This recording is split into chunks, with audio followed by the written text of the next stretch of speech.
কারোর সাথে কম্পেয়ার করবেন না। ও এ প্লাস পাইছে, ও সফল হয়েছে, ওর চাকচিক্য, ওইটা দেখেই হ্যাপি হবেন না। এই চাকচিক্যটাই তার পুরো লাইফ না। মানুষ যেটা শেয়ার করে ফেসবুকে, এটা হচ্ছে রিল। লাইফের কি রিল বুঝেন তো না? সবাই বুঝে মাশাআল্লাহ। Highlighted reel. আপনি কি মনে করছেন এই যে রিলের মধ্যে যতটুকু দেখছেন এটা পুরোটাই ওর লাইফ? না রে ভাই, ওরও অনেক কষ্ট আছে, ওরও অনেক ব্যর্থতা আছে, ফেলিওর আছে, ওইটাও ঢেকে রাখে, ওটা তো প্রকাশ করে না। দেখবেন আমরা ফেসবুকে ছবি শেয়ার দিলে কি করি? সবচেয়ে ভালো ছবিটা খুঁজি, হাসি দেওয়া, স্মাইলিং ফেস, স্মার্ট লাগতেছে, সুন্দর পিকচার হয়েছে, এটা দেই। কারণ আমি যে হ্যাপি এটা দেখাইতে চাই আমি সবাই, ঠিক কিনা?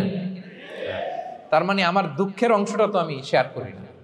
সো আপনি কারো চাকচিক্য দেখলে অবাক হবেন না, এটাই তার হোল লাইফ নয়। It's not the entire picture of his life. এটা হচ্ছে হাইলাইটেড রিল। এটা কি? সবাই বলেন এটা কি? সো কখনো কম্পিট করবেন না অন্যের সাথে। তাহলে কার সাথে কম্পিট করবেন? Compete with yourself. নিজের সাথে কম্পিট করুন, নিজের সাথে কম্পিট করুন। and try to be the better version of yourself in every single day. প্রতিদিন নিজেকে একটু একটু করে ডেভেলপ করার চেষ্টা করুন। and don't lose your confidence by comparing yourself with others. Dear brothers and sisters, কখনো নিজেকে অন্যের সাথে তুলনা করে আপনার কনফিডেন্স কমাবেন না।